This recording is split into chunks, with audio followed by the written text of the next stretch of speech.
Speaking as three straight men.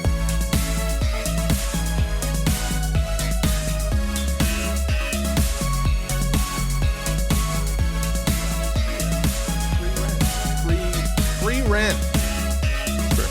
She did nothing wrong. That's what I say. Mari Crown Weebs. My name is Cole. His name is Mike. His name is Jay. We like anime, and this is episode 186 of AniPro. Thank you so much for joining us today. Today, we are reviewing the anime Bloom Into You, the first of the not a trifecta. It's a what would be four? Like a quadfecta? Quadfecta? Quintuplet? No. Quint would be five. So quadrilogy is a set. Let's say quadrilogy. Yeah. The first of our quadrilogy of your suggestions from our Quartet. Discord. Quartet. Ooh, I like Quartet. That one's good too. We'll also be revealing the winner of the final listener's choice Quartet today. Okay. Right? See, I like Aren't we? quadrilogy better. I did. I really did. Well, okay. The four. We're doing that. We're doing four. Yeah, we have three already. We're doing four. We're gonna have one more officially announced today. Even though if you're in our Discord, you already know. The saga of know. you You already making know us what it dance is. like monkeys We do it for you. begins We do it for you. right now. Yeah, we're also going to be talking about LGBTQ plus representation in anime and manga and all of that stuff. It's Pride Month, and you know us, we come in Better late than on never. time. That's right. With 2 days left, we come in and we're allies. We're here. Ready. Yeah. Listen. We're gifted in other ways. We're not the most efficient podcasters in the world. Well, you know what? I figured since we're doing a show on LGBTQ couple, it just makes sense. It makes sense. It makes sense for many reasons, including the fact that we're just barely, just at the very edge, catching the tip of Pride Month on it too. There's an You extra can't little, say that we didn't make it. feather in your cap. No, That's we true. made it. No, we made it. Yeah. And as Jay said, better late than never. That's I right. guess. Speaking of what Jay said, Jay, how's it going? It's been so long Forever. since I've seen you, Yeah, Jay. I know. I haven't seen you. How's in a it going? long What's- time. What's DA new? since I last What saw is him, too. new? He I've looks been so reading young today. manga lately. A lot of manga. No way. No. Have you been reading my friend Roboco? Or Me and whatever? Roboco. Yeah, I've been reading that. Yeah.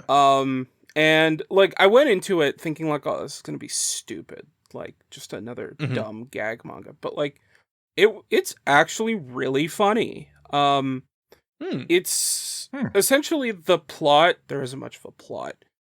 Is that like it's sometime in the future. There's no like it's never like actually explained when it is. Just some point in the future when like Next Thursday. robots are being made as maids that people can buy to like be maids for their house. And the main character gets this maid that like looks very unconventional and is actually like kind of lazy and doesn't actually do things, and her name is Roboco. I was going to say, is this the titular Roboco? Yeah. She's a robot. She's a robot, and basically the manga is all about like their wacky adventures or wacky mishaps and hijinks inside the house and around the town and all that. It's kind of what I expect for a gag manga. Yeah. And to be clear, she's a robot. She's a robot. We think. Okay.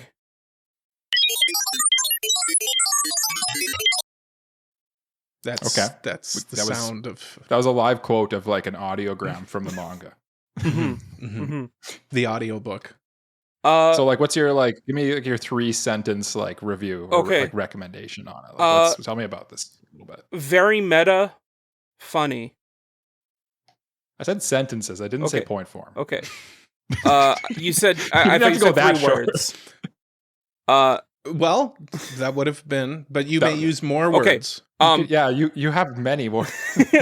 Okay, 3 sentences starting now. Yeah, it's a very funny gag manga that pulls a lot from other manga in Jump.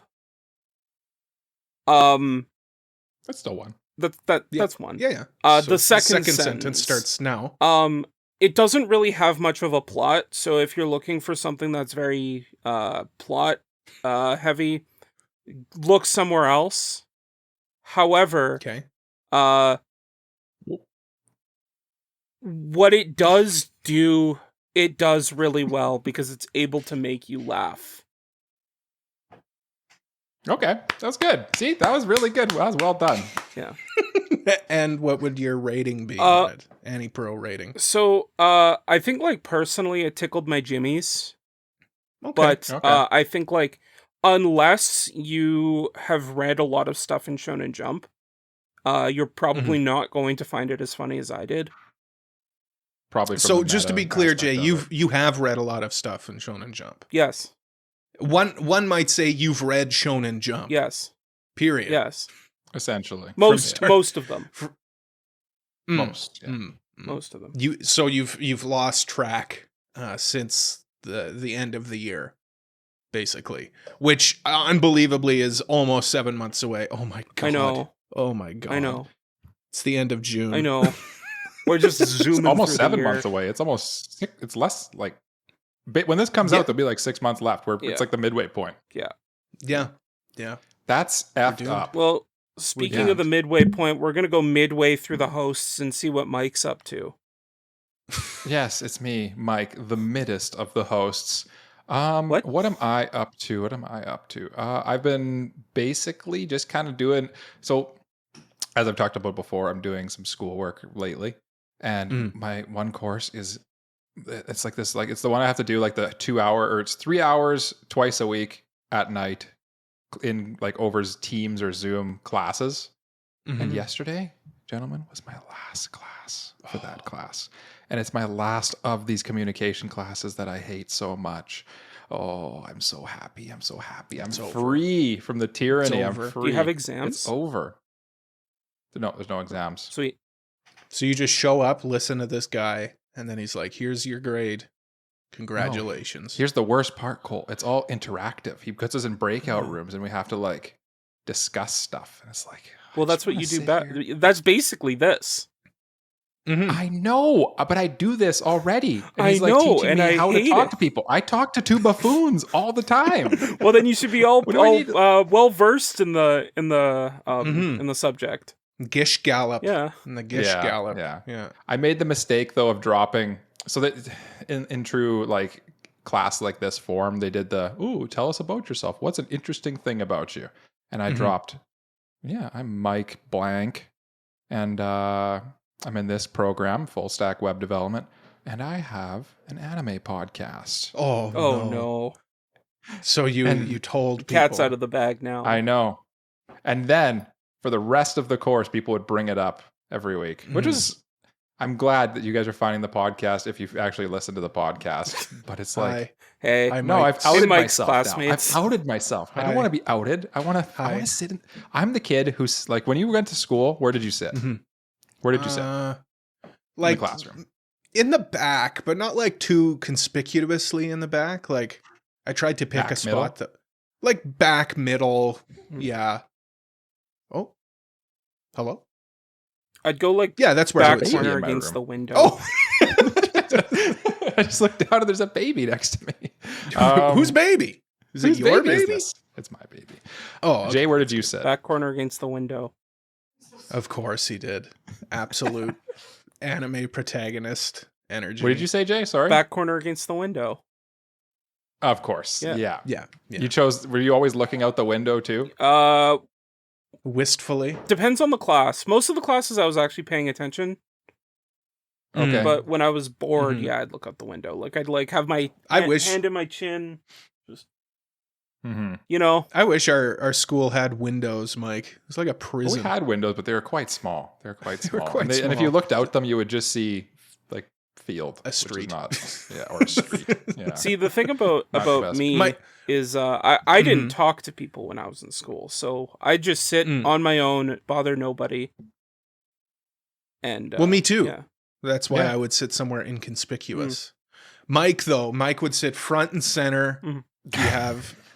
He'd have his button-down shirt, pens in the pocket. Pocket protector? Yeah, thick, pocket protector. thick glasses. Thick glasses. And he's like, teacher, you forgot to collect our homework. That was Mike. That was Mike. Well, you're dead wrong. My move in both high school and university and every other thing I've ever been in class for is to sit in the back and say nothing. I don't like to interact in classes. So classes like that are my nightmare. And thankfully I'm done with that now. You're done with that. And you put yourself in that position. You did this. You did this to yourself. I did. And You did this to yourself. I paid for the opportunity to have that done to me. Yeah. It's a cruel and unusual torture. But you know what they say. What do they say? I did it to myself. I've done this. Oh, I did it to myself. Yeah. They do say that. Other than that, though, I've been playing, speaking of mobile games a little bit, I've been playing there's a new Gundam game that came out on phone. It's called Gundam what do you mean, speaking SD of Generation. What? What do you mean, speaking of mobile games? Well, you asked about mobile games. You mentioned that. You said, hey, have you played any cool mobile games recently? And you're like, I know that you, Mike, love mobile games. So, especially gotchas. Sorry, of course. Must have slipped Cole's mind. I forgot that I literally said that. Yeah, Mike, you did.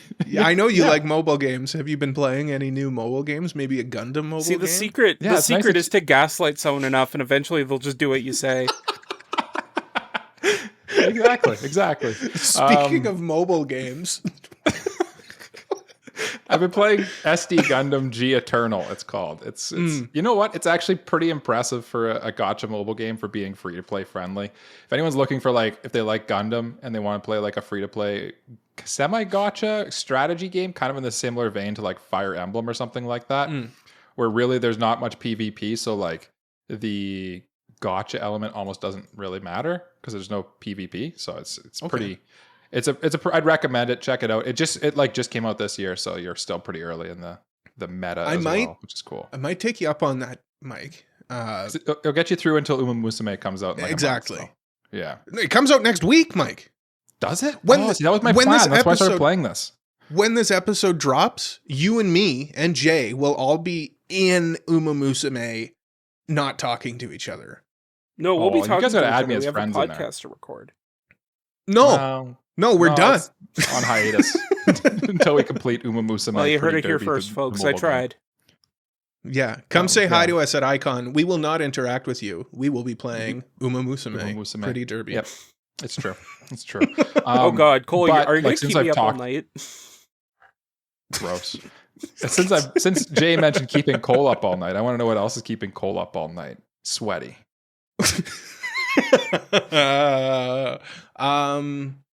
I don't know, man. I've been on holidays this week, and I always got big plans. Always got big plans for holidays. I started off pretty productive.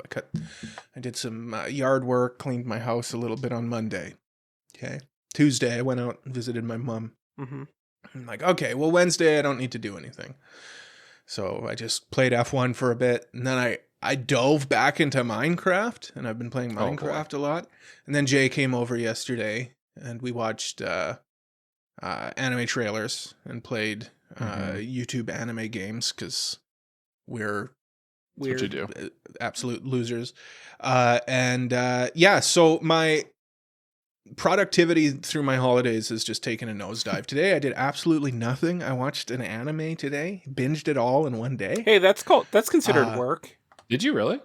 Yeah, I did. Yeah. It's technically work. See, I had all week to watch this show, but no, I waited until the last possible minute I possibly could. Yeah, I did the same, really. I didn't finish it till today. I forgot that we were supposed to be reviewing it today, so... Same, Jay. I forgot about it until literally yesterday. I'm like, crap. I forgot about it until I was at Cole's house, and he asked me, so how's your Blooming to You watch going? And I was like, right. Oh no. It's a good thing I asked. It was a good thing you asked. About it. Something about it snuck up on me. I'm glad that you guys feel the same about it too. Mm-hmm. I don't know what it was. Yeah. I don't know. Maybe it's just the air, the summertime air. Yeah, just other things going on. We Literally, any one of us could have been like, "Hey, do you want to like push this review to next week?" No, we could have, but we didn't. We were real didn't. troopers this time. Yeah. We were real troopers, and we all accomplished our goal. Yeah, and I think we very specifically said at the end of the last episode that we were recording Bloom Into You this week too. Oh, we've gone back on our word before. Yeah, it's not like we've ever done that before. But yeah, Minecraft. Every time I play it, it's like, what is this? What is this little baby game where you build stuff? And why do I love it so? And why do I love it so? It's such an impressive game when you think about it. Like, you can build anything, and that's it. I don't know how the game does it. That's it. You can do like any. I'm just playing creative mode, so I'm just like building. And like a big I guess because like everything is so simple in Minecraft that it doesn't have to like really like chug along with like trying to remember where everything is, because everything's just a cube, right? Yeah. I don't know. It's very impressive. How would you rate Minecraft? How would I rate it? Like AniPro style? Yeah. Oh, certified. It's certified. It's gotta be certified at this point. It's a certified banger. It's like what Minecraft is such a give us your 3 sentences. Thing. Give us your 3 3 sentences about Minecraft. I like Minecraft. That's 3 words. Well done. No, that's perfect. No, there's periods in between. Yep. Yeah. So one of them was I like Minecraft. Point, I think. I like Minecraft. It's fun. You should play it. I've never played Minecraft, so it's interesting. I know you haven't, Mike. That was directed directly to you. I could play feel Minecraft. I could feel that. I really should, but I just don't have the time to sink into it. And like, honestly, the thing is you specifically are an open world gamer. I don't do good in open world games. I need some structure to my life. Yeah, I don't know. It's like Lego. It's like playing with Lego. You know, you can build Lego. You know, like with the instructions, or you can just be like, I'm gonna build a car. I'm gonna build by the instructions. I do. I really do. Well, then you can go. You can go on the online and look up instructions and then like build something. Well, I would do that, or just like go to the end, like fight the or play the game. Yeah, fight the final boss. Like you could go fight the Ender Dragon. Oh, there's like a campaign to it. Yeah. Oh, I've never played the campaign. Yeah. Oh, yeah. Today I learned. Yeah. You're gonna learn. You're gonna learn today. Okay. All right, guys. It's Pride Month. We knew that, and we've fashionably late to the party. But not too late. But not too late. No, we showed up. Just a wizard never arrives late, nor does he arrive early. He arrives precisely when he means to, and we meant to do this. This was, like people were like, "Are they? When are they going to do it? When are they going to talk about Pride Month?" And here we are talking about Pride Month. Where am I going with this? I don't know. We're going to talk about some of our favorite LGBTQ plus characters, manga, anime, all of that stuff. So I've got a few. I have a few. One of them I didn't even think of, but I'm gonna stick with my guns and keep it. Do you guys have something that you'd like to talk about? Yes, there's one I'd like to talk about. I'm going to talk about before you can say it because I know you will. I know you will. Okay, go ahead. One of my favorite LGBTQ plus characters. We need like a pithier title for that, by the way. We really do. It doesn't roll off the tongue. Yeah. Hange, Zoe. Zoe? How do you say that? I don't know how you say the name. I think Zoe. Like I think the average person would consider Hange a female, honestly. A female, yes. But the anime and the manga were pretty explicit in the way that they depicted them as being totally, they're gender fluid. Like they really could be either or. They don't really explicitly state at any time. And I think they handle it really well, actually, honestly. Yeah. Because I like representation like that in anime where it's just ambiguous and it's not made a big deal out of. Like it's just part of it. It just is. Yeah. And it's not like it's normal. It's literally normalized. they're not Nobody like, addresses it. Yeah. Yeah. look what we're doing. Yeah. It's very it feels normal. Yeah. It feels like it's not a big deal. Yeah. So Yeah. I like that. I like that. And like, yeah, it's not like a gag. It's not like anything else. It's just Hange is Hange, and they're crazy, and they're gonna do what they're gonna do. Yeah. And honestly, is like one of the shining stars of Attack on Titan. So it's like a win-win. It's like awesome. This is a good character. Well done. Well represented. Mm-hmm. And it's one of my favorite anime too. So I'm glad. Yeah. I'm glad. I've heard of Attack on Titan. I've heard of that. You one. have. It won an award at Crunchyroll this year at the Did it? Crunchyroll Awards. Yes. Well, it didn't win Best Anime of the Year. Something else it won did. Legacy Award or something like that, which is Oh, like they made pretty it. fair, honestly. I think. Yeah. I mean, I think that there's some I would rather give probably for the inaugural like Legacy Award. But listen, we're not talking about that. We're not critiquing the No. Crunchyroll. We're talking about queer characters. Is what we're talking about here. Mm-hmm. Yeah. Jay, do you have one? Yeah. Glad you asked, both of you, at the same time. Jay, go. Go. Release Give him. it to me, Jay. I'm gonna go with like a manga, because this was the first one that came to mind when I posed the question. But I did like how the romance in the summer Hikaru died was done. Okay. And I like, the more I think about it back, like I like this idea of it portraying like a kind of like, this is a person you care about, but it's also not them. And kind of dealing with that. And then bringing it back to the LGBTQ side of it, like having to deal with those feelings because they're not the person that you used to know. I think that that's a really interesting idea. Okay.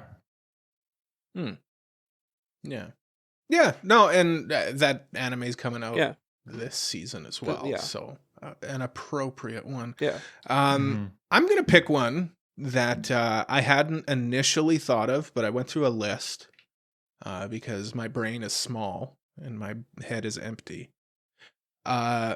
And it came up, and I thought, yeah, I'll go with this one. I'll go with Land of the Lustrous because the characters in Land of the Lustrous, people immediately think, oh, they're like female rock girls, but they're not. They're completely genderless in Land of the Lustrous.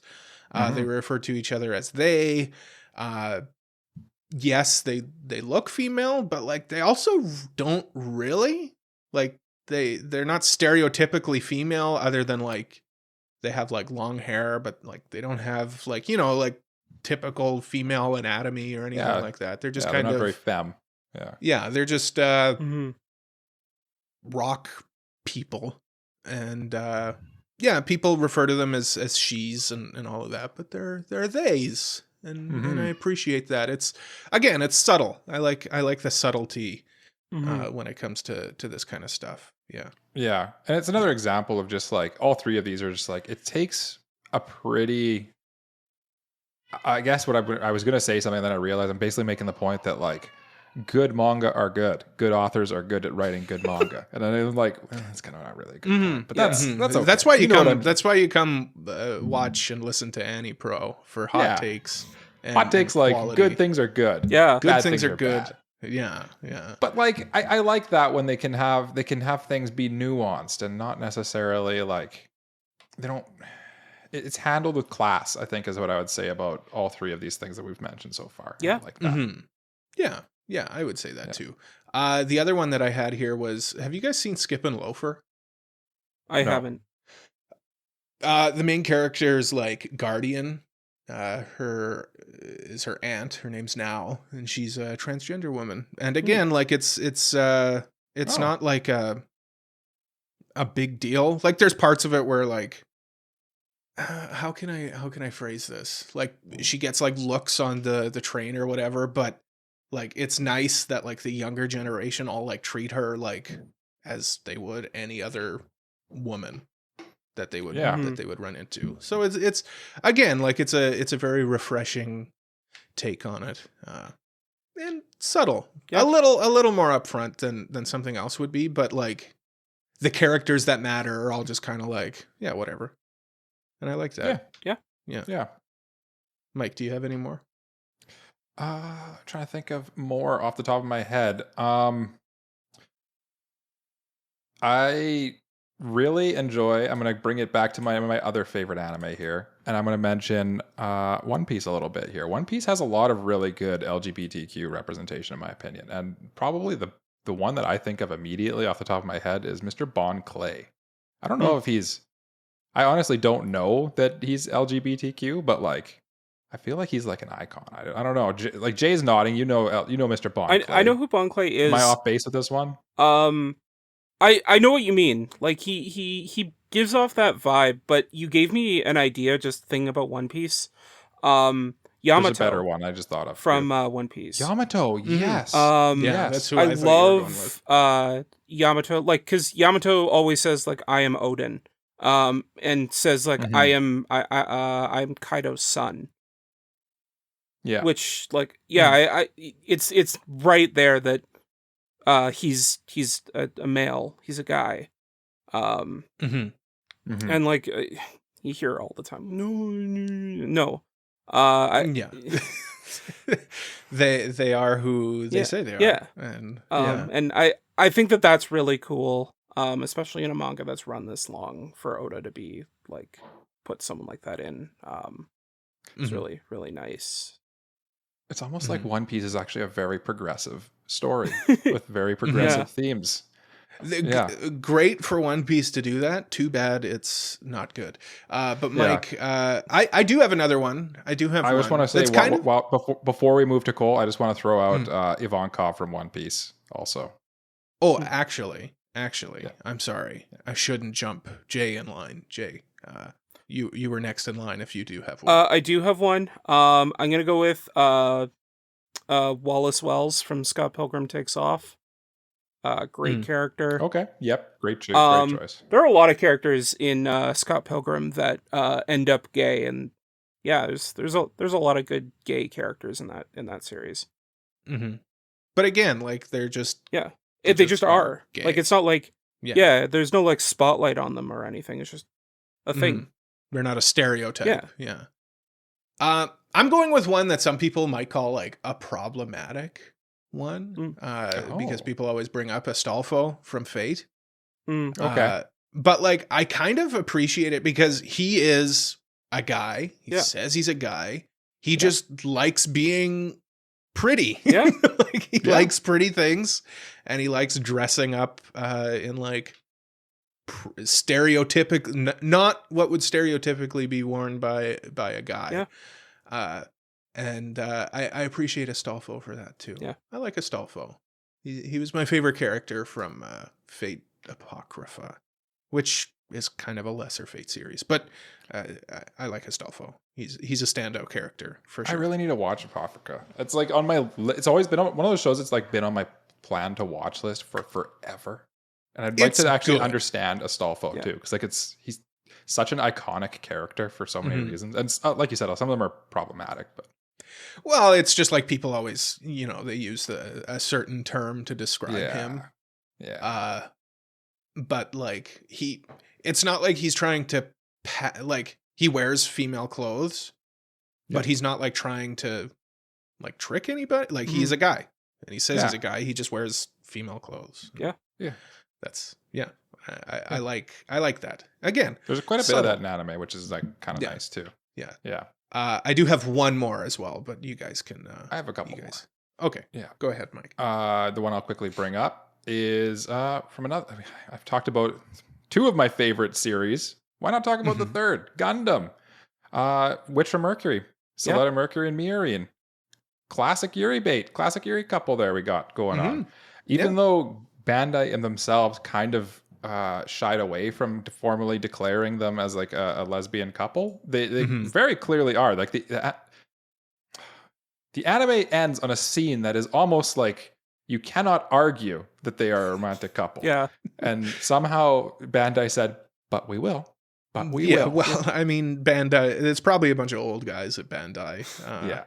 And the show writers were like, no, like, that's fine. We can make them lesbian, and that's totally fine. But the higher ups were like, no. No, we were told that this was supposed to be the introduction to Gundam, and we can't have that in our Gundam show. Yeah.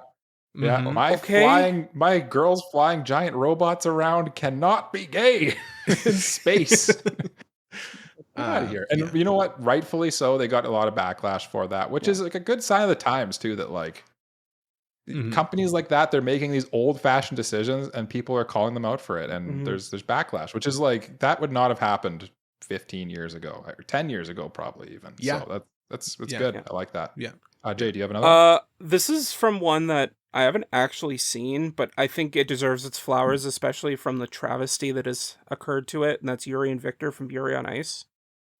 That was my next one I was going to bring up. Nice, I mean, Jay. like, just one of the coolest gay couples in an anime, and like, I remember when that show first aired, and like the climactic kiss moment happened. That was like very definitively a kiss. There were so many people online going like, "That wasn't a kiss." Yes, it was. It was. It's funny how that happens. All the time. Hey. No, it's ambiguous. Yeah, it's ambiguous. Yeah, no, okay, sure. Yeah. Okay, no, it's a kiss. Great depiction of gay romance, and the fact that the sequel was canceled sucks. Yeah, that's brutal. That hurts me as a Yuri on Ice fan. Yeah. That show's so good. Well, I need to rewatch it. Yeah, Yuri on Ice means a lot to Yuri on Ice means a lot to this podcast, as longtime listeners will know. But my last one here, I'm gonna go with Tengoku Daimakyo. What's its English name? Help me. Heavenly Delusion. Heavenly Delusion. Kiruko is a man in a woman's body, like literally, not like literally. He was put in a female body, which can be seen as a pretty on the nose allegory for typical people who feel that way. And it's again, it's dealt with some class. It's not a joke in the show, which a lot of shows, maybe like Mike said, 10, 15 years ago, it would have been, where now it's taken seriously. And I appreciate that show. Also, that's just an absolute banger of a show. Really good show. Yeah. I think for every character we named where we think we like them and it's done well, there's like 10 other shows where it's not done well too, is the other thing. It's the ones that do it well are another but level. You know what, like a lot of times I think of the character from video games, you know, Birdo, Jay? Birdo. Yeah. Birdo was like a joke character, right? Because Birdo is a guy who dresses like a girl. Isn't that crazy? Yeah. But now, like, Birdo has kind of become like an icon. Yeah, well, Nintendo officially made them trans. Oh, really? Well, like even when the game came out, Super Mario Brothers 2, like it was said like, oh, Birdo's a guy, but he like dresses like a girl, and it was like a joke. But now people are like, no, we shouldn't be laughing at that. Like Birdo's cool, because Birdo's just living her life, or their life. Her. I'll go her. And I didn't know. I have no idea about this. This is new to me, honestly. Classic Birdo. Birdo is like female Yoshi with a big horn nose thing. The big snout. Everybody knows Birdo. Big snout. But I like that. Now people kind of don't really put up with that bullshit anymore, you know, of it not being well represented. There's always people online who say that shit, but fuck them. That's what I say. All right. Yeah. Oh, my monitor just shut off. Oh, exploded on you. That's okay. Mike, do you have one more? Because I have one more that just came to mind. You have one more that just came to mind? Well, let it spill. Spill your seed all over. Kino from Kino's Journey. Yes. Of course, Jay would talk about Kino's journey. I mean, like, come on. Kino is born a girl, but every time they're called a girl in the show, they go, "No, Kino is Kino." And yeah, no, they're basically, I don't know if they're like confirmed like gender fluid or trans or what. Like what their one of those official asexual. It's one of those things that's like super hard to like when it's like a spectrum. That's why like at the beginning I mentioned like LGBTQ plus is not really roll off the tongue, but there's nothing better because like it's such a crazy spectrum. Yeah. That, like it's hard to pin it down to one thing, right? And yeah, but yeah, no, like I think that it's really cool story. for a protagonist to be like that. Yeah. Kino's Journey is the best show ever. Go watch it. And I mean, Kino's Journey is a pretty old show too, which again, like it was quite ahead of its time for that. So I'll give it its flowers for that, and that only. And a bunch of other I've heard nothing but bad things about Kino's Journey. To be honest, no one's ever said anything good about Kino's Journey on this podcast or in real life. No, definitely not. Think of anything. Yeah, I know Cole doesn't listen to me, so I mean that's totally fair. Mike, is Jay talking right now? I don't know. He's saying crazy things. I'll say the last thing though, because I just gotta go last. Save the best for last. Sure. Yeah. The last one I want to mention is just Sailor Moon. Like the anime period has so many. Like I think what the hell's the author's name? The author of Sailor Moon has been like pretty frank since the 90s for being like an ally to LGBTQ plus characters as well. Now like, there's quite a few good representations, and that's it. That's the name I was looking for. And like, there's like a pretty famous lesbian couple, I think, is what they are. And the Sailor Uranus and Jupiter, Saturn. I don't know. I get them mixed up. I'm not good with names. And like, I think even Sailor Moon herself, like Usagi, is bisexual, like canonically too. So yeah. But of course, if we want to talk about bad representation again, and the original Western localization, they changed. They weren't lesbians; they were just really close cousins or something, which is just even weirder. That's a very clunky. That's weird. Retcon. Yeah. That's a very was that decided down south somewhere? I don't know where specifically. But I mean, like that was like mid 90s, right? When Sailor Moon came here. So and times have changed. We are progressing in good ways in some areas. In some areas, I think that's a good place to like. Times are changing. Things are getting better. It's a good thing. Yeah, and be proud of who you are. Yeah, be proud. Let us know. JoJo's Bizarre Adventure. Stand proud. Oh, and I mean JoJo's. JoJo's. Yeah, I don't know if I honestly could not tell you if any of the characters are gay, but they are definitely in spirit. Like, they're they're like, it's an iconic thing. It's they're icons in that sense.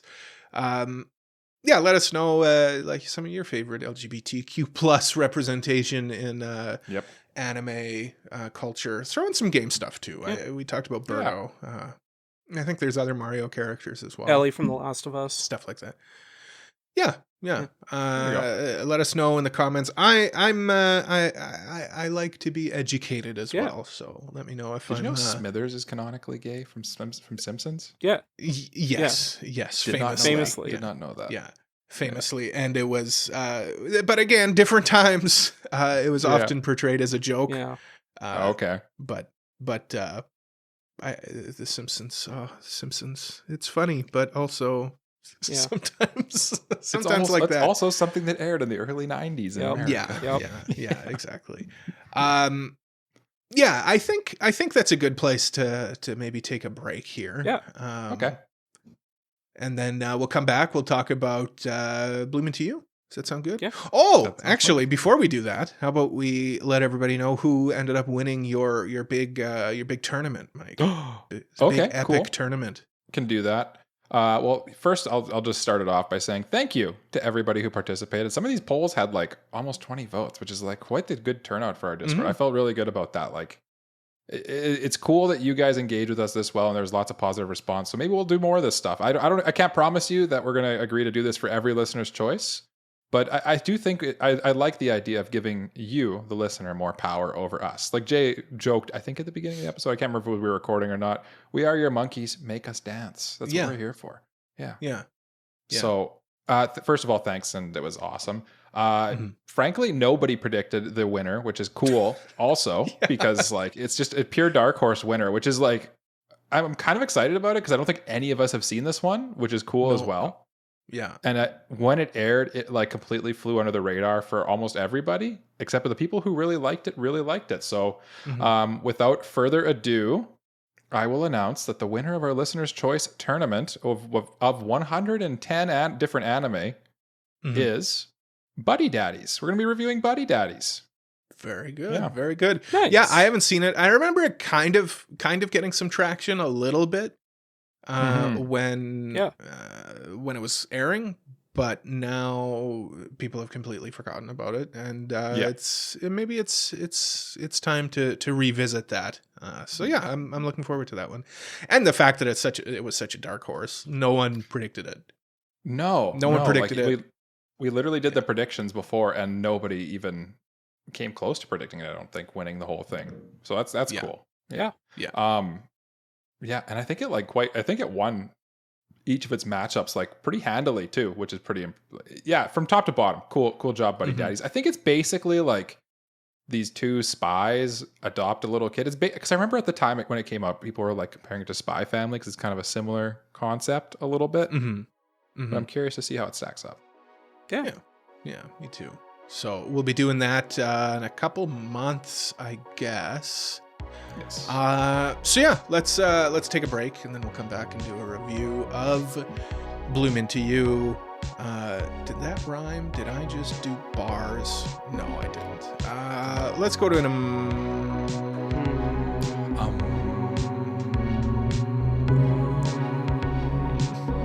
break. Mike, say break. I did. Oh, did you? Yeah. Wait, what did you say? Sorry. Break. There we go. I think he said break. Break? Break? Break.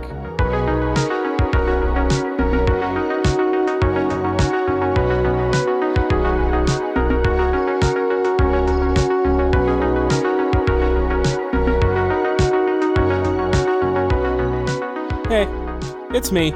I'm taking over the podcast this week, like we always knew I would, to promote, well, AniPro. If you've been enjoying what you've seen so far and want to see more of us, consider supporting us on Patreon, where you get access to new episodes before anyone else, monthly bonus episodes exclusive to our Patreon, your mailbag questions getting pushed to the front of the line so we'll answer them sooner, and extra votes in our Listener's Choice review polls. But I get it. Not all of you are in a position to support us financially, but you still want to show your support. And I'm happy to say that you still can. Rating us 5 stars on Spotify or Apple Podcasts helps other potential listeners find us easier. And joining our Discord server is a great way to interact with the hosts more intimately than ever before, or other listeners like you. So what are you waiting for? Support AniPro today, join the community, and remember, keep on keeping on. Whatever. Let's just get back to the episode.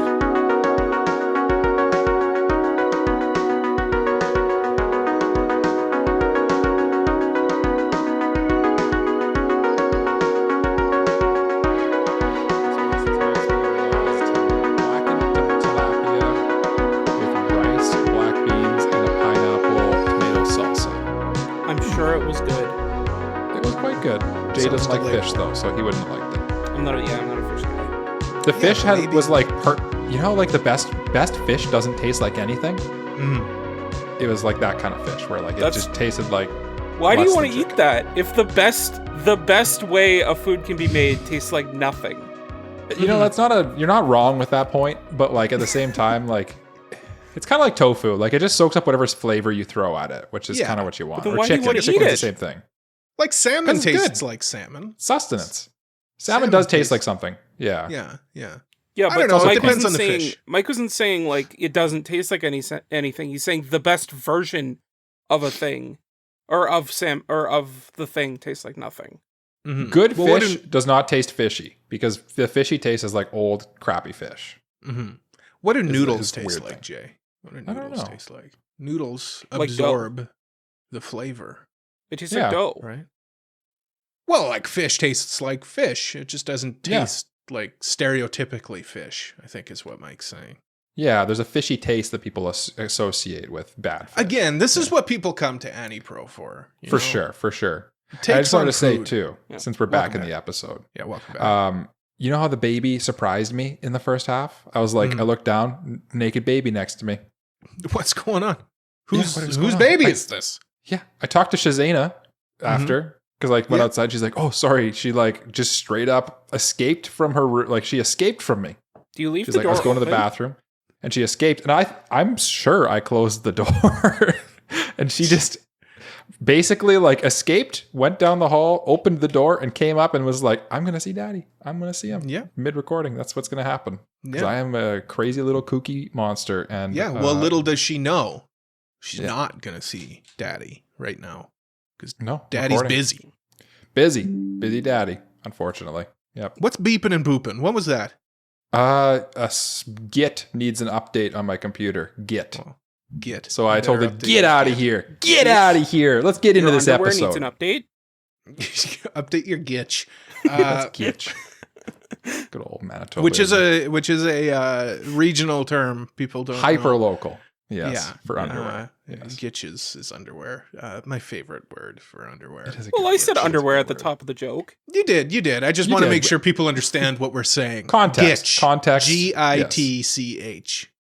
Yes. Now you can say it too. You are honorarily. Yeah. Honorarily. Repeat after I me. just took a Yep. Hitch. I just took a communications class. You know what's important? Context, tone, Mhm. audience, and purpose when you're communicating. Thank So you, you- Professor. By clarifying that Gitch is a hyper-local term, Cole, you thought of all of those at the same time. Good job. That's what I'm here for. I am a professional communicator. That's right. Now you are. Yeah. Speaking of professional communicators, you know what a professional communicator does? Tell me. It asks ChatGPT to come up with a synopsis for a television show that we're going to review.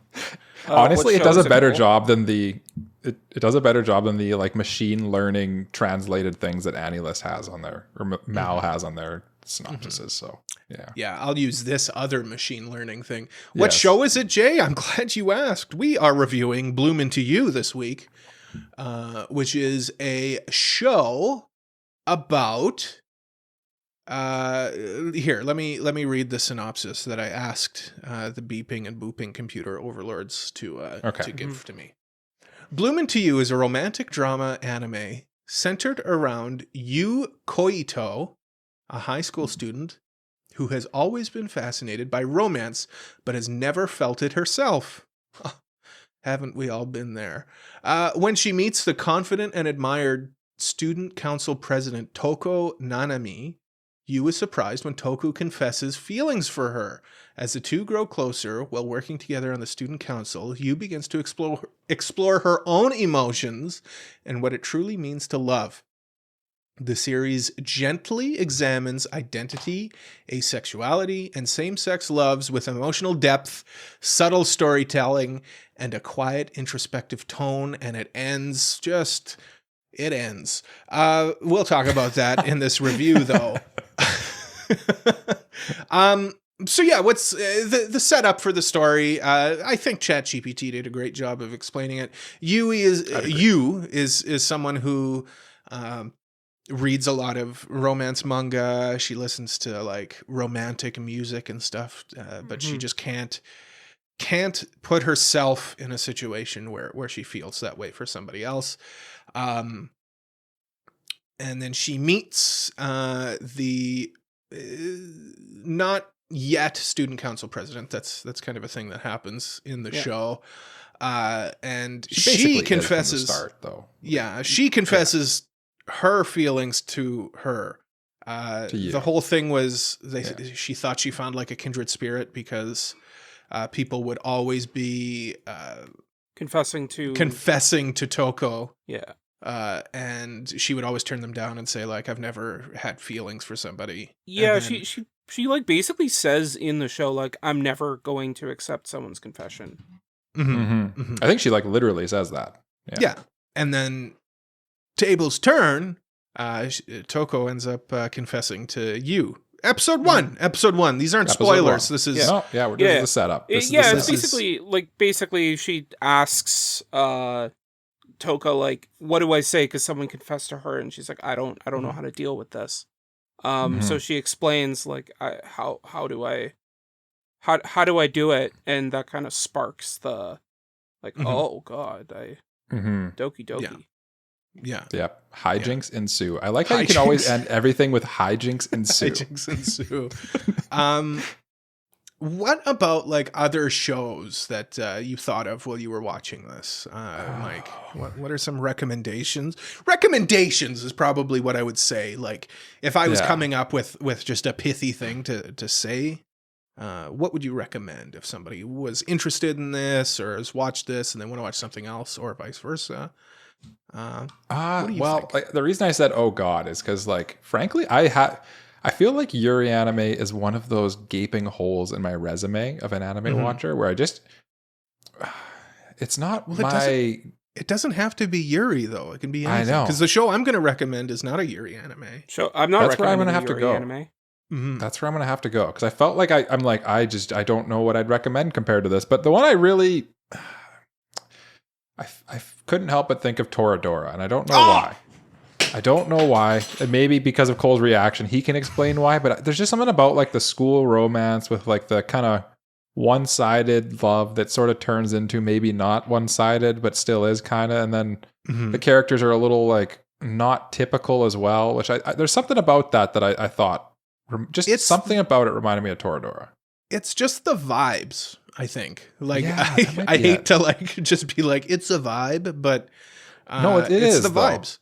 It's the vibes from Toradora and this. They're just very similar. It's like a slow burn. It's similar energy. Similar energy, I would say. Yeah, Toradora is more like comedic. I would say this isn't I wouldn't call this a funny anime. I would say it's not. There's like almost no humor at all in it, really. I mean, it's got some humor. Like it's not unfunny. It's certainly not a comedy, I would say. I was going to say you definitely can't call it a rom-com. No. Yeah. But yeah, something about the vibes of it are just very similar to me for Toradora. Yeah. So that was also. I'm glad you agree. I'm glad you agree with me, and maybe we'll throw it to Jay while you think of a backup, unless you want to just stick with Toradora. I'll try to think of one. Toradora is my answer, but I'll see if I can find a second one. Jay, go ahead. The one that came to mind for me while I was watching it was Horimiya. But for more of like the dramatic side of Horimiya, like the like two unlikely people in this high school meeting and getting together in a romantic way. The characters have like this thing where like they show everyone else like a certain side, but only the love interest gets to see like the real side of the person. Like it really reminded me of Horimiya in that sense. Yeah, no, that makes sense. If you can't find one, it's tough because you kind of when I try to find like a recommendation, I kind of get stuck on like the Yuri title of it. Yeah. Which like I'm trying to think of something that like isn't necessarily that. Just to be different. You know? Yeah. Like some of the other recommendations I see on here that I've watched. Liz and the Bluebird is one. But like I'll say Liz and the Bluebird. It's a bit less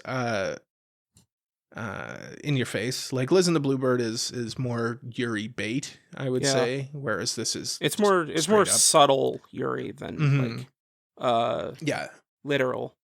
Yeah, because this one's very very unsubtle. Yeah. So sure, Toradora is my answer from deep within me, and my surface answer, I guess, is Liz and the Bluebird. But this is the point in the review where I shut up and I turn to Mike because Mike is the man who runs this. Mike's the anime. I have somehow become Mike the anime man. Mm-hmm. Surely there's no one else with that title. So at this point, let's call you the Michael the animation gentleman. Okay. Yeah, I like it. Or you can call him Micah, maybe. I don't know. Sure. But like IK, like MICIK, not UK. Yeah. Not UK. Yeah, not UK. Yeah. But like, as Cole alluded to, for some reason, I've become the man of the thoughts section of our reviews, where we have thoughts. We tell each other before and we say, these are our thoughts on this. This is what we want to talk about. These are the interesting things we think are worth discussing. And frankly, the first one is a doozy. What did you guys think of the animation in this animation program? Was it consistent or did it dip at times? Interesting question you bring up, Mike. I couldn't think of a better one. In fact, this was my question. It was. Before I dive into it, I'm curious. What did you guys think of the animation of this? We'll start with Jay. I thought it was fine. I don't think that there was ever anything animation wise that really wowed me. But like it was serviceable. But yeah, nothing like spectacular or anything. Just kind of served its purpose, I guess. Yeah.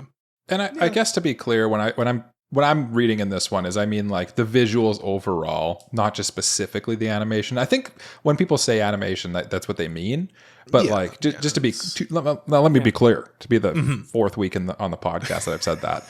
I kind of agree with Jay. Like I don't think there was anything that really wowed me with this one, but I didn't think it was particularly bad most of the time. There were a few really janky things, like there's a scene where they go to the aquarium and I like literally like almost spat my water out when I saw the dolphins. I don't know if you guys noticed that, but I didn't notice the dolphins. Oh, it was funny because they were like I was CGI too engrossed that didn't even move in the plot. Cute date.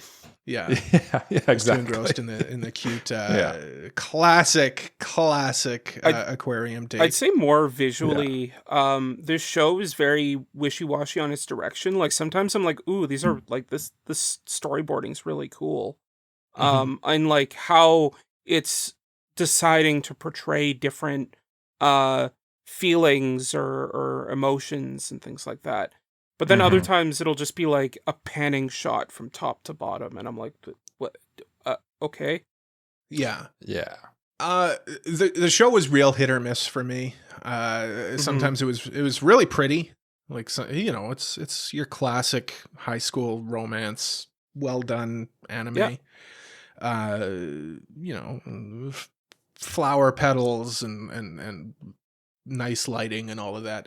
And then other times when it wasn't like a romantic scene, it felt like they really dropped the ball there. I watch characters' hands to see. You can tell hands. Are they just like drawing like, how I would draw a hand? Boop, boop, boop.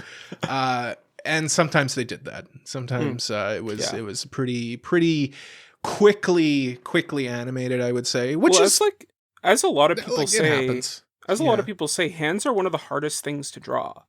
Yeah, I find with anime, hands and eyes are the two that really are like the dead giveaways when they want to save time. Like that's you can just, and also like the characters will just like stop moving and just be like flapping mouths. Yeah. I will say there were some shots that do stand out to me. There were close-ups specifically on different characters' faces where. It felt like they put a lot of time into it. I do like the eyes in this show. I think they did a good job with the eyes. Mike brings that up. As far as like some of the visuals, I liked. They really only did it in like the first and the last episode. It must have been the certain director who did those ones.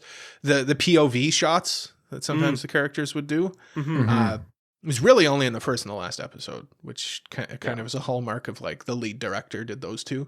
Yeah. I mean, nothing like nothing mind blowing. Yeah, mind blowing. I would say it was different at least. overall, I liked the visual direction of this show, even though the actual like quality of the product might not have been the highest at times. I do think that like they did a good job of really making the scenes of like where it's just the two of them and there's like kind of like that heart racing stuff happening going on. They really did a good job of like really making like you feel the tension of the moment and also like kind of amping up the quality of the show at the right times, and then kind of the intimate moments were the well intimate done. moments. That's a better word for it. Yeah. And like even that, or just like some of the more tense moments too, like when the train would go by or something like that. I found that they did a good job with the direction part of it, even though maybe the animation quality itself might have lagged a little bit. Yeah. Yeah, there was some cool stuff specifically with the trains. Like it was kind of playing with like time kind of a little bit. Yeah. Or like there was that one scene under the bridge where like the train passed by and it changed the lighting a little bit. I thought that was cool. Yeah. Yeah. It had real solid moments. It's just, you know, I was expecting more from the animation in the show. I feel like it deserved more because the manga to me is like a really good romance manga, and this is just a well done visually well done show, and I would have appreciated more. Like Kimi ni Todoke is, they have similar art styles, but like it's just leagues better in terms of like actual quality in terms of the animation. Yeah. Yeah. I think we've kind of said all we want to say on that. So I'll move us on to the next point, which is like, we've talked about the visuals and the quality of the animation and stuff like that. And when you're watching something, there's really two aspects that you're seeing, what you see and what you hear. So the next point is, how did the soundtrack land for you? Did it elevate the show, or did it pull it down, or just kind of how did you feel about the soundtrack in general of this show? And I guess I would lump voice acting in with that too. Yeah. I thought this was its strong point. I thought its OST was terrific. I thought the voice acting in it was really well done. It was like not bombastic. The intimate moments were very intimate musically. It was fun when it needed to be as well, like during kind of the training camp, classic training camp arc. I thought this portion of the anime was well done. I really don't have any complaints as far as the auditory experience goes for me. But I think Jay's going to disagree. I slightly disagree.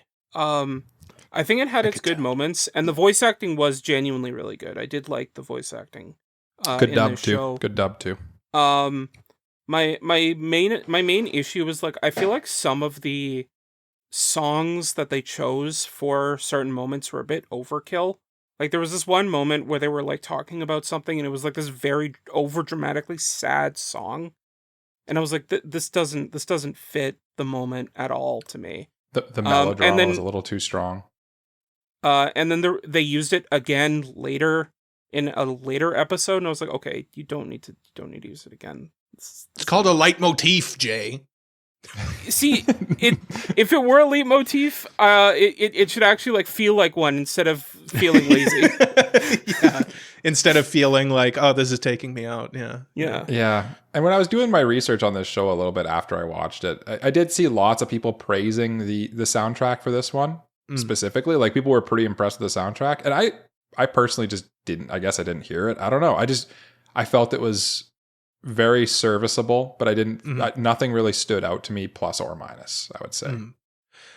Yeah, I mean, it must have stood out to me because normally I don't pick up on the OST. Usually it's just kind of in the background. But something about this one resonated with me. I don't know specifically, but even episode 1, I was like, go ahead. In your original prompt, you actually included subtle, romantic, and fun when it needed to be. So obviously, I do agree with that. I do think it was like a good OST. I think it hit all the beats just right. Yeah, it was just even in the first episode, I was like, oh, I like this music. Like it didn't feel like placeholder music that a lot of other anime will have. Okay. Again, that's for me. That's how I felt about it. Which is fair, right? And the other side of the OST and the music and everything is there's two parts of every anime that are like, this is the key music to the show. And that's the OP and ED. What do you guys think about the OP and ED for this one? Were they bangers or were they skippers? OP was a skipper for me, I think. I was just expecting more for like this. That's kind of where I come down on this one, especially with the ED. Like the ED starts off looking like it's going to be something really interesting, and then it just goes into like a almost like a slideshow, and I was so disappointed in that ED because it's a good song, it went off too. I like it the felt like song. Such a waste. It felt like such a waste. I was like, Yeah. oh, this is really good. And I'd keep like, it'd come on, and I'd like be like, oh, okay, it's boring. I can just go on my phone or something. And then I'd be like, oh, this sounds good. And then I'd look up and I'm like, oh yeah, it's still boring. Okay. Oh yeah, no, nothing's different here.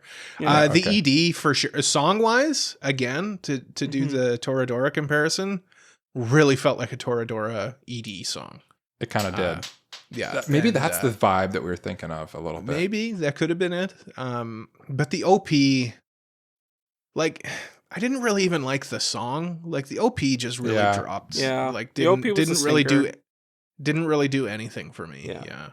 Unfortunately, I wish it had like a really pretty or memorable OP.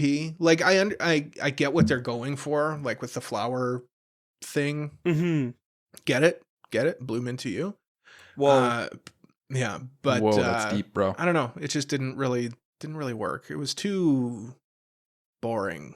It was not enough. And I mean, not every OP or AD can be a banger. So it is what it is. It is what it is. Yeah. Moving more into the romance, because this is first and foremost a romance, and almost exclusive. I would almost say it's exclusively a romance in terms of genre, or say drama whatever. as well, and drama romance. Yeah, I guess. Yeah, actually, I'm not good with genres. I messed up our last review too. It's okay. That's Mike. okay. That's okay. I'm as Cole says, I'm blessed in other ways, and I kind of wanted to know because Cole, you're kind of more of a Yuri guy. Mm-hmm. Jay, I have no clue. You read all romances, I'm pretty sure. You're not biased.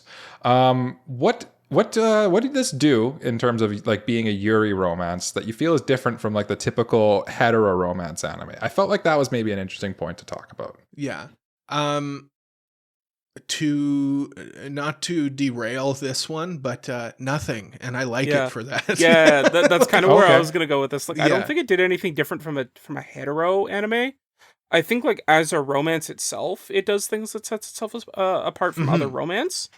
Yeah. But yeah, no, I think like it doesn't really do anything as a Yuri anime that's too different. Yeah, I was like, kinda what did you surprised by think it. coming from the outside, Mike? I don't know. I just thought it'd be quite a bit different, and I thought it was definitely a bit different. But I think part of what made this almost feel a little more like male gazy is that what's dark hair girl's name? Toko.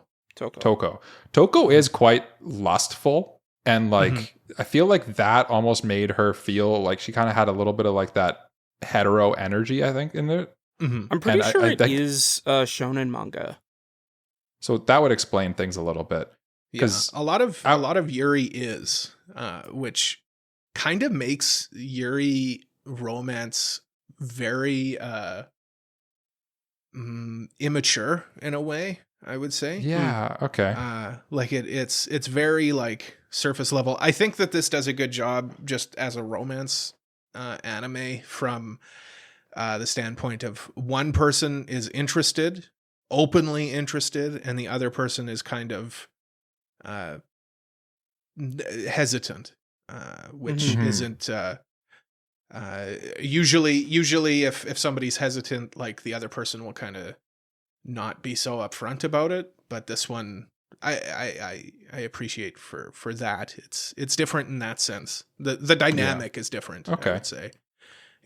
Yeah, I think it also plays with like the senpai kohai trope a little bit, because normally it's the kohai that's like looking up to the senpai, and the senpai is kind of the aloof one. But this one, it's literally the opposite. Yeah. Okay. We are gonna talk about the chemistry between the two characters, so I don't want to get too much into that. But to kind of play my hand a little bit. I like their chemistry. I like their dynamic in that sense. Yeah. Because it kind of flips everything on its head. Yeah. Well, we might as well, let's just jump into that one then. Yeah. Did the chemistry between the two leads work for you? It did for me. What I was getting at was, Jay kind of brought it up, the senpai kohai thing. Yu is younger, but feels more mature in their intimate moments, where Toko feels very like she wants to be like spoiled, I guess. Which comes off as very, not very immature, but more immature than like, I mean, considering her backstory, it makes sense, right? Like, it's not like it's not like it's just there for the sake of it. Yeah, it's just that's their dynamic. And I like their dynamic. I like that. I felt like they had a cool and like different dynamic than really any romance anime that I've seen personally, and maybe romance period, because it just felt like this is just such a different. They're two very different characters than you normally would see in a romance, and I felt like that really elevated it, and like kind of seeing them interact with each other, it felt very believable, and I really enjoyed that, honestly. Yeah. Go ahead, Jay. The thing I really like about the romance in this manga or in this anime is like they kind of use each other to explore the idea of romance and love. Like, she has no idea what love is or like how that feeling works, and like through her interactions with Toko, she kind of, she doesn't really, like, she does, but she doesn't really get there, but like she's still kind of figuring it out. Whereas like with Toko, she's like and they show this off in the first episode, like she basically figures it out immediately. And like from there it's kind of like exploring like the nuances of the relationship and the nuances of liking a girl. To put it bluntly. And I mean, that's a great note to transition into our other point here is, do you guys feel like this is obviously a queer show, right? Do you guys feel like it handled the queer themes with like real depth, or did it kind of play it safe, or did it pull its punches at any point, or how did you feel about the representation in this one? As speaking as three straight men, so don't yell at us, viewers. Like, we're aware. We're aware. We're aware. Take what we say about the queer aspects of the show with a grain of salt. Again, like this is the kind of show that I like its representation in. There's really only one like subtle moment of kind of pushback a little bit from whose dad was it? Was it Yu's dad? Yu's dad. Like he once said like so please weird. Don't put that on me. My heart can't take it. Yeah, but it was kind of like he just kind of said it as a joke. Almost. Yeah. Like it was, there was another scene that kind of showed pushback, but it wasn't really between the two leads. Yeah, I think in the dub he says something like, "Oh, don't, my heart. I don't know if I could take a shock like that,or something like that." And which it just felt odd. It just felt odd. Yeah, a little bit. But it wasn't like he was like, no daughter of mine is like. It was pretty like passive, I guess. And it kind of the show kind of touches on that specifically with the dad a little bit, because Toko like asks you like when she took the guy home, or like when her sister took her boyfriend home, did the dad like say anything? And she goes like, no, he was actually like really welcoming, because he lives with like all girls, so having a guy would. And so it kind of touches on it. Yeah, and kind of thinking about it like from another angle too, that like if I was a queer character, I would definitely resonate with the idea that like maybe my parents and like other people in this world aren't super accepting, and that's a real possibility that kind of like scares you a little bit. And the show is very open about that fear, because like they're always like, oh, I don't want other people to see, or like, oh, let's go do this in a secluded area. And there's like another there's a few characters like the dad, or there's another former love interest too, that kind of like justifies that fear a little bit of people being like, oh, that was just a phase, or something like that. Yeah. And kind of lessening it a little bit. Yeah. So I think it does handle it quite well. Again, speaking as a straight guy. I like the handling of that aspect of the romance. I don't remember, 'cause it's been a long time since I read the manga, if it kind of becomes more of an issue. I don't remember, but I've heard as far as this is a anime pretty goes, faithful adaptation for what it's worth. Oh, well, this is only like half of the manga. Like, yeah. There's a reason why it feels like this should keep going, because it does. Because Cole, when we got to that, I was gonna say, see, there's a thing called like a manga, the manga that's got like pictures, and like you can kind of enjoy it like an anime, but you have to read it as if you were like listening to the characters speak instead of like watching it. Yeah. Sorry, I do just want to go back to the chemistry between you and Toko.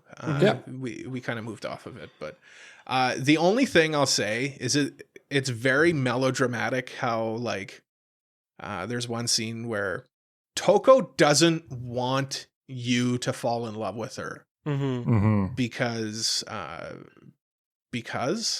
well, she says because she hates herself. She hates herself. That's what she says. Can't love someone who loves something. Spoilers. That was very melodramatic to me. That was one aspect of it where I kind of gave I gave like a half eye roll to that one. It just felt very, very immature, which I guess is kind of in keeping with that is her character with her character. Yeah. Where it's like just get off your self-pity horse, and like I don't mean to minimize that, but it's like it just felt very melodramatic to me. Yeah. Or there was like another scene where Jay mentioned earlier where they were like underneath the bridge on the skipping stones, and she says like, I would rather die than hear that again or something. Yeah. Just like, it just felt very, I think you mentioned this was in a shonen manga or shonen magazine, which it really kind of showed its audience, its intended audience a few times with just its melodrama. Because I feel like generally the more young something is, the more dramatic it is. Well, shoujo just handles romance with a bit more class. Yeah, maybe. Where I think that might be shonen is like very everything's on the surface. They wear their heart on their sleeve, which I guess isn't necessarily a bad thing. It's just something I wanted to point out. There is some melodrama in this that could be a bit of a turnoff for some people. Yeah. And then while we're still on the note of the chemistry between you and Toko, how did you guys feel about having like an asexual or not like, I guess asexual is probably the easiest, or aromantic maybe, I don't know the term for that, lead mixed with like what I would consider like the classic anime trope from like Yuri and Yaoi of like a really aggressive queer character. Like I don't know the word for it, where they're like almost like if it was real life, it would be almost like this person's doing some questionable stuff of like kissing someone without asking and stuff like that. I don't know the term for that, but that's a classic trope in these type of stories. And how did you guys feel about that aspect of it? Well, I feel like there's kind of two questions there. Like, how do I feel about you and her like aromanticness and not really knowing what romance is? And how do I feel about how forward Toko is? As far as you goes, I think that is one of the most unique parts of this. I agree. I really like her. She's not against it, I guess. Yeah. She's just kind of like not really knowing what to do, and Toko is like, she knows what she wants and she's very forceful about it. Yeah. But at the same time, like your explanation of it kind of makes it sound like you is like not consenting, where like which is not true. You is openly consenting to like being intimate. She's just kind of like nonplussed by it. She's like whatever. Yeah, we can kiss. That's fine. Yeah. She's like, it's kind of fun. Yeah. I don't dislike it. Which is fair. It's. How do I feel about it though? Let me collect my thoughts while one of you two to talk. For sure. I do definitely think like it was a little bit awkward at sometimes to like be like, oh, like it kind of feels like she's forcing it on her, even though she showed consent, but it was more of like an indifferent consent rather than like a let's get it on. Like let's do it. Like more of like less gusto. Mm-hmm. I suppose. Yeah. Yeah. Especially in like one scene where like she's like, next time you do this instead of me always doing it. And she was kind of like hesitant about it. Mm-hmm. Yeah. Yeah, but then like once the tables were turned, she was fine with it. Yeah. It's just she didn't know how to handle it. Yeah, it's just like because she was so much more forceful and because Toko was so forceful and you didn't know how to handle it, like it felt like the power balance was a little off. Yeah. I will say that I found the stark difference between the two characters in terms of their approach to love. I found that was probably the most interesting thing about this show, is just seeing like two very different characters go through it. Because like I couldn't help but think, like, if they were both like, let's say they were both like kuderes, like where they're both just very cool, then they're just like, oh, you're kind of cool, I kind of like you. Like I can't help but think of Whisper Me a Love Song. Is that the song, the one from a couple seasons ago there, Cole? Mm-hmm. Where that was kind of the vibe I got, where they're kind of like both very similar characters that are both girls that happen to like each other kind of thing. Very, on paper, a similar setup to this, but like this was much more interesting to me than that was because of like the extreme nature of both their personalities. And like, frankly, we don't get an asexual coded character really at all in anime. Like this is the only one I can think of really that's purely like this. Luffy, but like even like Luffy, like Luffy's like not at all interested in romance at all. Whereas I would argue that Yu is interested in romance. Yeah. But she's interested. Yeah. She just hasn't discovered it, I guess, which is kind of a trope. I've seen that trope it's always before. Like the romance. What is love? And it's like, baby, don't hurt me. Come on. You know it when you feel it. Yeah, which I guess is very angsty. It is very shonen. It's like there was this one part where like she gets a gift from Toko and she's like, this was a nice gift. Am I happy? And I'm like, it's like, duh. What? Are you? Even if you weren't in love, you'd still be happy that she got you a gift. Who doesn't like a gift? And like a thought, she was a pretty nice gift. It was a thoughtful gift. Yeah. One thing I'll say, it just came back to me. It was on the tip of my tongue, but I just remembered. I do really like, we kind of talked about this. I don't remember if it was in the first half or not, how, no, it's Jay's comparison to Horimiya. They really only let each other see this certain side of them, which is really like expanded on in kind of the whole final arc of the show where they're doing this play. I hope you're interested in the play because spoilers, it never gets resolved. So in the manga the play actually happens? Oh no, in the manga it does. Okay. I thought you were saying like it never gets resolved in the manga because like in the anime. No. Yeah. They did 13 episodes of this goddamn show. They gave the show an extra episode and they couldn't even like resolve the final like arc of the show. Whatever. Anyway. Regardless, I really appreciate how it's not really like Yu is kind of straight up with everybody. That's just how she is. Like, yeah, she's hiding this whole like relationship that they have. Where Toko puts on a front for everybody else and only shows you this kind of like the vulnerable side. The vulnerable side. Yeah, that's the word I'm looking for. And I like that. I like that exploration. I felt like that was one thing where it wasn't very immature. That felt that felt real. Yeah. And I guess before we move out of characters, is there anything else about the characters that kind of stood out to you guys? I don't really like the third love triangle person, Toko's friend. Yeah. She kind of rubs me the wrong way. She's very like petty to me. Did you guys feel that, or you were okay with her? Honestly, I didn't dislike her. It was more like I felt like we didn't get enough of her.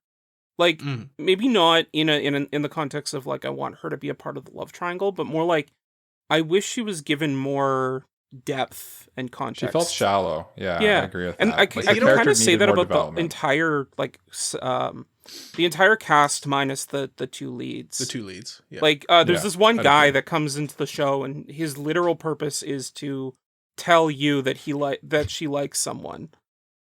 Mm-hmm. Yeah.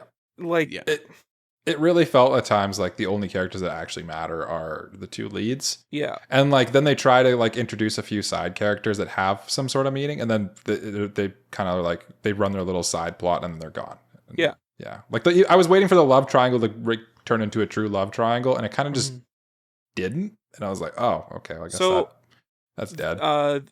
There is a side light novel that continues the best friend girls story. Jay with his light novels. So if you do watch the show and you're like, man, I want to see more of this girl that seemed interesting but has nothing, there is a side light novel and it is localized. I do like though, like there's this point where you and what is the other girl's name? Sayaka, isn't it? Saiki, Saeki. Saiki. Okay. You and her aren't getting along very well, and they kind of like just talk it out and like, get over it. They go to legally distinct McDonald's and have food together. Yeah. And I felt like that was nice. It wasn't like them just being like, I don't like that one. And they kind of get over it. And I like that. It's a non-issue.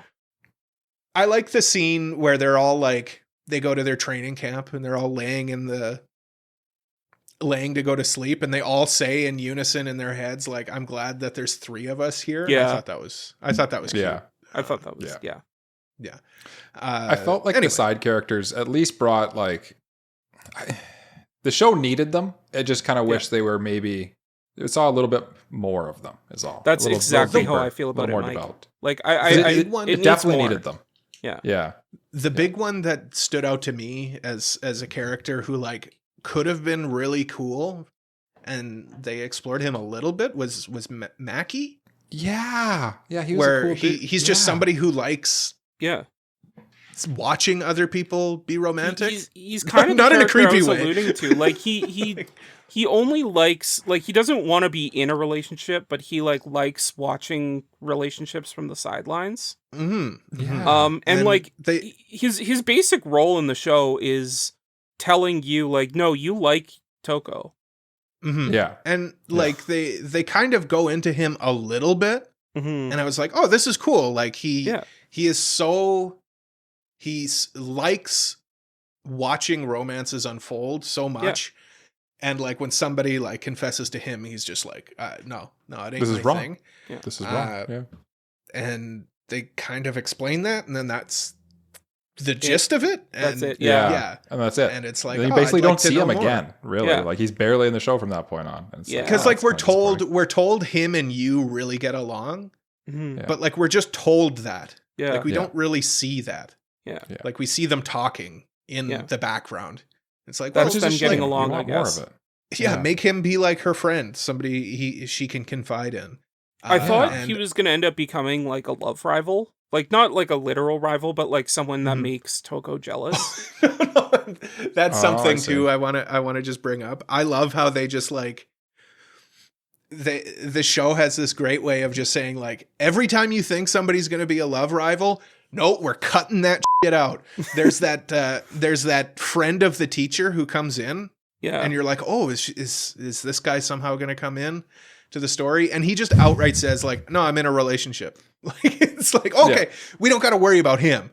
And Mackie, it's like, oh, is he going to be like part? No, he doesn't. Like he's been confessed to, and he doesn't want to. He doesn't want to anything to do. I'm with even that. more asexual than the asexual character in this show. Apparently, yeah. So unless the show will tell you if somebody is someone you need to worry about. Yeah. But like even the part of the love triangle there where you'd think you'd have to worry about it, honestly, like I never felt like they were a real threat either. No. Maybe I just remember it more from the manga. It seems And I think very Cole's like maybe a clear little spoiled that from the you and manga, Toko yeah. are going to end up together at some point in the manga. Like it's not in doubt. It's not Yeah. in doubt at all. Yeah. Mhm. Next point is, what did we think of the pacing and direction overall of this? And I feel like we've said a little bit about it, but I think, from a directorial standpoint, what do you guys think about this one? I think I gotta really yell at this show about its pacing, because again, a single core show should be 12 episodes, and you should be able to plan out your show in 12 episodes to give it a satisfying ending. You know, you got to finish the arc. The manga is also 8 volumes long. And that's fine. Oh, okay, so you can't get it done in 12. We'll give you a 13th episode. But you guys have to... Oh, you're just going to use that 13th episode for the girls to go on a cute date and just not do this play that you guys have been working on for the last 4 episodes? The play must have like a big conclusion that Cole's looking forward to. Because I wasn't that invested in the play. Well, no, that was the whole thing they were working on. Like I feel like that should have been the end of the season. I feel like that was Toko's like narrative crux was the play. Yeah. The play was being set up for you to be able to tell Toko how she should be acting, right? She shouldn't be putting herself she shouldn't be so concerned with how other people think about her. That's why they were rewriting the play. Yeah. Yeah. There was this whole thing that was being set up, and then they just don't pay it off at all. And it sucks that there's nowhere to go to figure out what happens next. But they shouldn't. We're reviewing the anime. Like, I could go read the manga, but the anime didn't do what it's supposed to do. Well, it did do what it's supposed to do because it's supposed to sell you on the manga. Well, no, take the manga out of it. Yeah, there is no manga. Well, I would argue that it kind of pivoted from.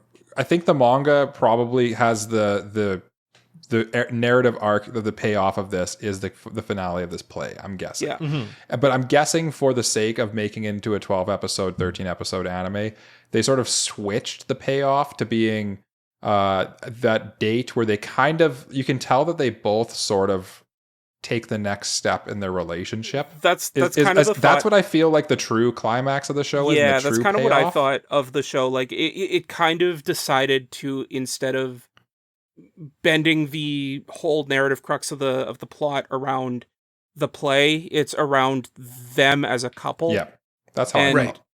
So why do the play then at all? But that's where it did get. That was messy because the whole play arc to me just felt very like I don't know what's going on. Why spend this time?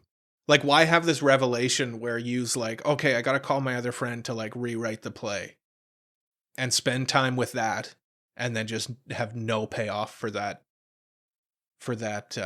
plot point. So like even in like the wrap up, it cuts to the friend like rewriting the play in her bedroom. And it's like, okay, I sure would like to see that play. But it's kind of like an epilogue of like, oh, I've come to this epiphany, like, because I now care so much about her, I like see how I want to, like how I can tell her what I want to tell her. Kind of. I just felt like it was really clunky. Like, If I understand that. If that's what they wanted to do, then okay. But why cut to preparations for this thing that we're never going to have a payoff to? So I guess what you're kind of saying is you felt like it fumbled the landing. They fumbled the ending a little bit. I felt like this was a huge fumbling of the landing. Because I felt like if the play happened and you got her... if you got what she was trying to say to Toko across to her during the play, that would have felt satisfying. That would have felt like, okay, I understand why we went through this whole training arc for the play. I understand why in the 11th minute we decided that we needed to rewrite the play. I get that now. As it stands right now, there is no reason that they did all of that. Because she got through what she wanted to say at the aquarium, right? Yeah. Allegedly. Yeah. So like we shouldn't have even been doing this other stuff with Yu's friend, rewriting the play. Do you know what I mean? I get what you're saying, and I all I would say is I think that like the way that they set it up, yes, it definitely like the pacing and the direction of that part of it.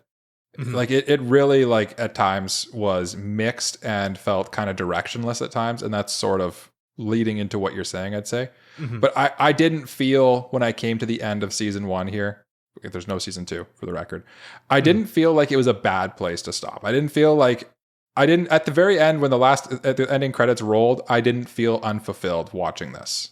That's what I'd say. Even though like there are lots of things left on the table that didn't get resolved, I don't feel like I needed to see the end of the play. I felt like I already knew, like the characters already learned their lesson already from it. They didn't need to actually go through the motions of it yet. But like, if there was a season 2 of this, I'd watch it just to see like the resolving of all that stuff. Mm-hmm. I kind of agree here. Like, I feel like if like a lot of my satisfaction with it comes from the fact that I know that there's more manga here. Like if this is where the manga ended, then I'd be like, okay, no, this is silly. Odd. This is odd, I'd say. Yeah. But because I know that there's more manga, I'm satisfied with it, especially because I'd be if they rush to the end of the play, I'd kind of be like, well, what do you cut? Like, do you get rid of the best friend stuff, or like all the side character stuff? Mm-hmm. Yeah, and I kind of feel like the resounding thing here is we need a season 2. I think we need a season 2. We do need to solve a lot of this. Yeah. Like you can even tell, like when they did this anime, they were like, okay, season 2, like we're ready for season 2. Yeah. And for one reason, I don't know the politics of it. I don't know the background. I don't know why season 2 wasn't greenlit. But this is one of the most egregious examples of a season 2 was necessary. It could also just be like you've read the manga and you want that resolution that you read in the manga in anime form, and it just didn't happen. I want a resolution. I want a resolution to the plot. I feel like this is just a bad writing. Chekhov's gun. Here's a gun. We're going to go on an aquarium date. Don't worry about the gun. You know? It just felt like, why'd you even show me that then? It kind of felt like to me, like it was setting up for a second season, and then they kind of decided to like end it.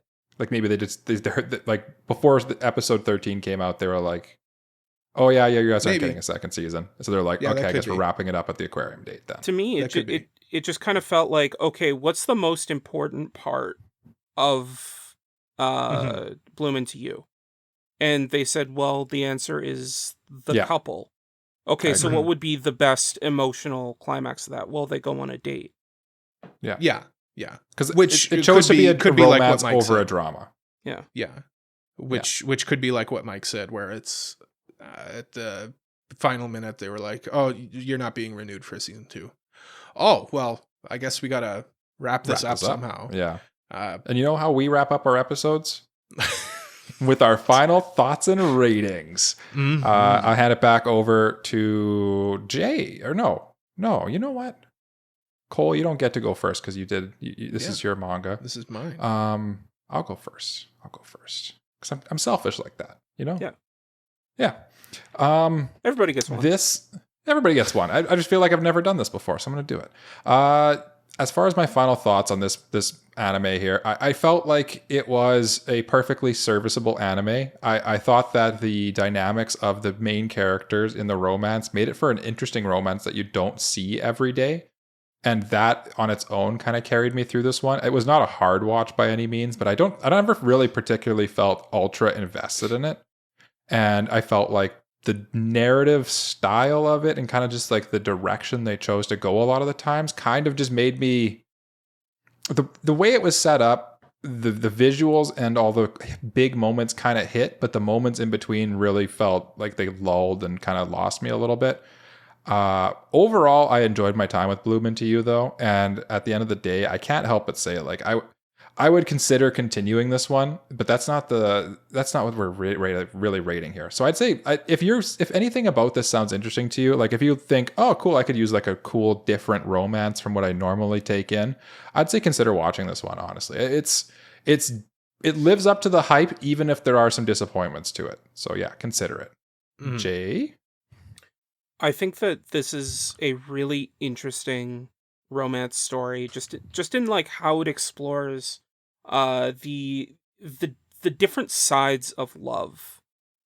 Sure, maybe the animation might not be the greatest, or like just the production might not be like S tier, but the writing does hold up, and knowing that there is more material in the manga just makes me excited to see where it goes from here.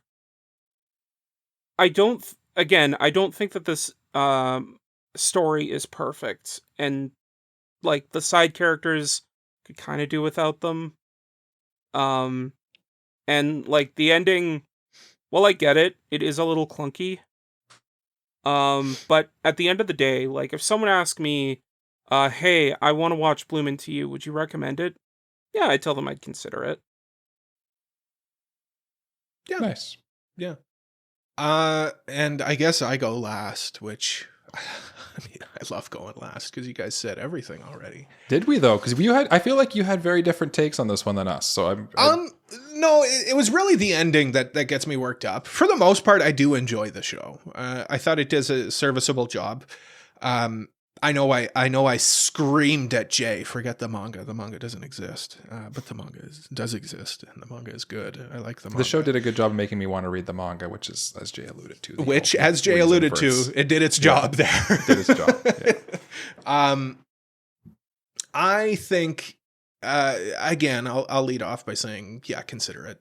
I would say consider watching this. Even if what you get out of it is, I want to read the manga. If you feel frustrated with how it ends, go read the manga. That said, if you have read the manga, I would say you really don't need to watch the anime. I don't think. The manga is the clearly superior version of this. The anime feels at times a bit lackluster, I'll say. For something like this that should have great animation and production and everything, and it just has good production and animation and everything. It's got a great OST though, I'll say. I mean, you heard me go off on the ending of this. I don't need to go into that again. But I would say, yeah, consider it. If you're interested, it's something worthwhile. If you're considering it, though, just read the manga. What we learned today: Cole is a manga elitist. Yeah, This exactly. time I am. We do have more anime reviews coming up. Our next anime review is Bang Dream. It's my go. Followed by Id, Invaded, and then Buddy Daddies. All three of those were selected by you, the listener, and Buddy Daddies was ultimately selected by you, the listener, on our Discord tournament. By the way, come to our Discord. Our next manga review is going to be Cosmos, followed by Wand Dance and Kindergarten Wars. Thank you so much for listening to another episode of AniPro. If you liked it, please leave a like, subscribe, leave a review, tell a friend about us. If you really like us, why don't you consider supporting us on Patreon like these lovely people: Mr. Family Guy 36, Elijah Wood, Braindead B-Dog, Peach, Frama, Kratos, Jestja, Smogmog, Uncle of Light, Zaffron, and Mexi. By supporting us on Patreon, you get access to all sorts of perks and really helps out the show. We're also on social media at AniProPod, and please join our Discord community. Keep up with us and other listeners. Links to everything is in the description or at our website, AniProPod.com. And do not forget to come say hi to us at Icon in Winnipeg if you're going to be there. We're going to be there from July 11th to the 13th, the whole weekend, from opening to closing. We will be there the whole time at our little booth. True. Come see us in the market hall area. We'll be with all the other like groups that aren't selling things. Yeah, we'll be in the cool contractually part. Obligated not to sell things. Yes, we'll be in the corner. Probably in the corner. And yeah, that's all that I have to say. I think I'm going to lead us in a round of bye-byes. Yeah, this is an episode of selfishness. Let's do it. Because like AniPro likes to wrap up the show. You know, we like to take the ending and have a nice, concise ending. You know, everything that we've talked about is going to be paid off. Cracked open and all of that stuff. Taking a big sip. Anyway, I'm done my spite. Bye-bye. Bye-bye. Bye-bye. Bye-bye.